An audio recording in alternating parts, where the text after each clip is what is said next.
Peggy 12.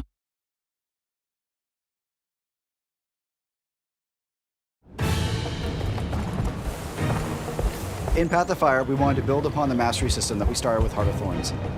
So we're introducing mounts for the first time into Guild Wars 2. Historically in games, mounts are about traveling fast. To us, mounts are so much more. A phrase we use a lot in the office is the joy of movement. It should feel exciting to move across the Alolan Desert in a variety of ways. Each mount has its own movement ability, its own places that it can get to and no other mount can.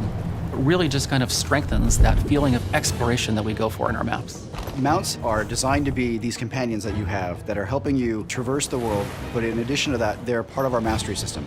So it's additional horizontal progression. The idea here is that the mounts themselves are your ally. They're not just a creature that you're riding, they're a companion that's taking you on this journey that allows you to get across puzzles in ways that we hadn't thought possible before now. The first mount that players get access to is the Raptor, which has this enormous leap. It can jump across canyons and over roofs. This can be used to reach areas that might be off limits normally to a player.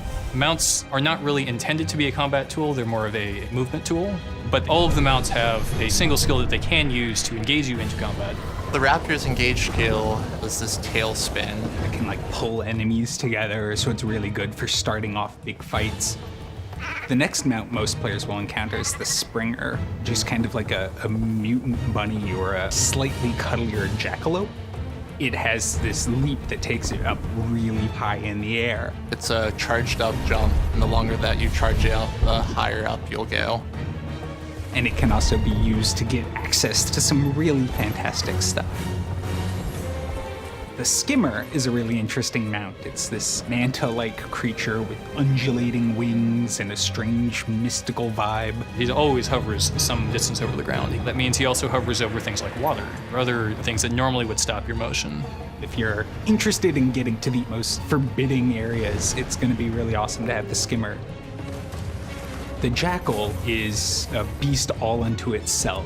It's created with magical energies, it's living dust. Its primary movement tool is to blink forward a very short distance, so you can use it to cross short gaps. Unlike the Raptor, he's able to change direction in midair, so you can solve certain puzzles that need precise directional movement.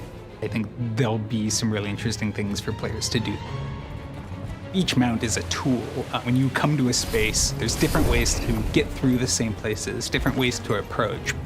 There's something really fun just about being in the Crystal Desert, moving in this way. And that just opens up the possibility. Building places that aren't like anything players have seen in Guild Wars before.